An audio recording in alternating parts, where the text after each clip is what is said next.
Доброго времени суток. Сегодня совсем простенькие позиции будут. Может, кого-то заинтересует. Давайте просто смотреть.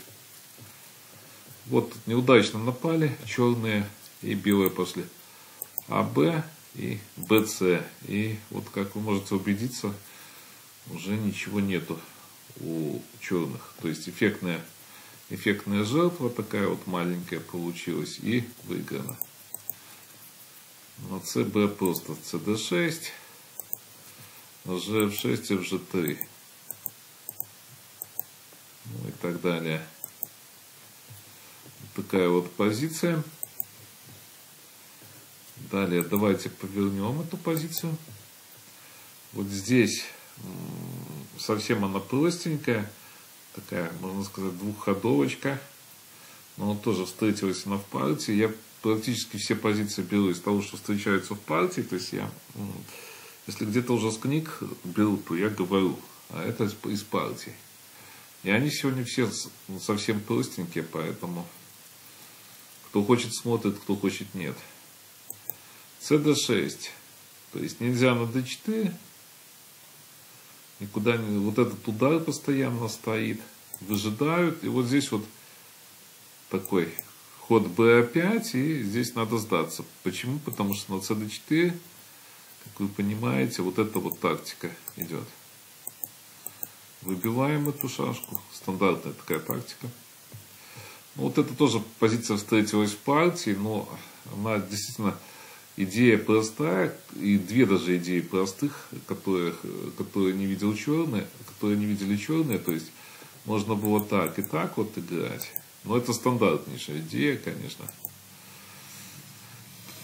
Потом, второй момент, можно было отдать просто. Здесь-то темпов как раз нету у белых, то есть надо им еще делать ничью, то есть уходить, наверное, вот в эту позицию какую-то. То есть еще тут будут проблемы. А, кстати, почему я показываю эту позицию? Потому что идейный ход, давайте я поверну, идейный ход был за белых. Забил в том плане, что нельзя FG7. Понятно, что здесь должен быть выигрыш, если что-то каким-то чудом только компьютер что-то найдет. Может, конечно, человек найти, я не говорю. Но и второй момент на DE, то есть это же не бразильская версия, когда надо две бить, просто побили сюда и с выигрышем. Ну, вот такая вот позиция, тоже она очень простенькая. Ход черных, и как ходить сюда. Ну, то есть никуда не пойдешь. Сюда шашку выиграем просто. А на BC3 еще один выжидательный ход. CB6, именно CB6, потому что если пойти на А5, то будет вот эта вот тактика. А здесь CB6, и надо отдавать шашку, то есть ничего не сделаешь. Либо здесь отдавать шашку. Вот здесь вот интересная борьба, кстати, завязалась. Сейчас я покажу позицию, может, кому-то будет интересно. Не совсем, конечно, стандартно здесь черные пошли, но вот этот ход, именно он для блица. АБ6 для блица. То есть, видите, хочу на c5 пойти. Понятно, что наиболее логичный ход АБ4. И вот ЕД6. Видите? Это стоклеточное такое построение там есть. То есть, вот когда вторгайся на 22, потом 36, 31. Там на 26 где-то шашка. Вот там вот интересно, то есть русские со стоклеточными шашкой 64 со шашками 100, точнее сказать, перекликаются. Ну, вот такая вот позиция тоже интересная, видите, была. FE3. И вот здесь вот как раз-то белым нужно было идти вот на этот сумасшедший вариант. Смотрите, GF2, то есть, ну, блиц, сложно, конечно, его сделать. И вот этот сумасшедший просто вариант, вот этот вариант вроде бы ничейный получается.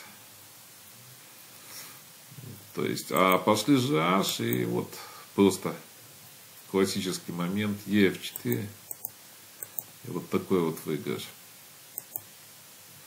И вот что я хочу вам последнюю позицию показать. Она достаточно интересна. Может, даже у вас что-то будет еще по аналитике по этой позиции. FE5. Именно. Здесь, конечно, не обязательно ход. Надо было CB4. CB4, ну вот FE5. Давайте посмотрим. Позиция там не совсем такая была, уже как-то она сборная была. Почему вот именно на E5 у меня отмечено, кстати, это игра в игре встретилась сегодня. Почему-то именно вот с этой разбора начал позиции, почему не CB4? Наверное, даже возможно что-то как-то там она не получалась где-то. То есть так сложно сказал. Вот ED6, смотрите, интересные моменты по этой позиции. Вот если CB4, кажется, сходимость, вот эта вот сходимость сумасшедшая, но именно надо идти на эту позицию, то есть нету GF, потому что сюда, а вот сюда получается вот эта вот позиция, и смотрите, самое интересное, что без двух шашек, но вот здесь вот как раз какие-то шансы на спасение у белых есть, именно в этой позиции шансы на спасение. Ну, вот так вот. Видите? Ну и так далее. Вот. Все-таки, наверное, эта позиция все-таки проиграна, конечно, будет. Ну, вот хоть какие-то, мне кажется, шансы здесь. И поиграть тут как раз в этой позиции можно, наверное, чуть-чуть. Чуть-чуть можно поиграть.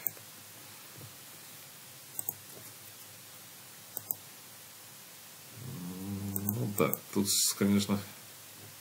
Все сложно, наверное, все-таки проиграна позиция. Ну, наверное, вот я думаю, что нужно по эту позицию играть. Смотрите, здесь есть еще какая позиция вот. И вот мне казалось именно вот во время партии, что надо уходить на эту позицию. Почему? Почему уходить на эту позицию? Потому что EF6 мне казалось, что вот FG5 и...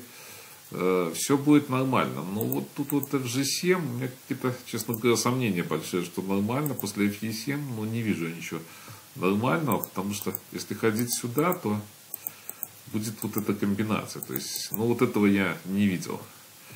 Не видел всего. Какой-то ход, если FE5, то на G1 и ставить тоже BC5. Ну, вот такая тоже позиция.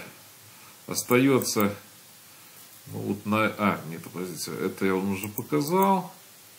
Ну вот, возможно, что надо было идти, то есть, не думать, точнее сказать, мне не думать, я ошибся, что вот эта позиция у меня не выиграна. А мысль то какая основная была? На CB4 вот идти на этот зажим. А с GT, EF6, то есть, понятно, вот этого нельзя, а на DCT как раз то, ну вот идти на эту позицию, что я говорил. Так. Да, вот на этом я сегодня обзор закончу. Может, кому-то интересно, кому-то не интересно было. Позиции, понятно, что слишком простые, но они все встретились в партии. И до новых встреч.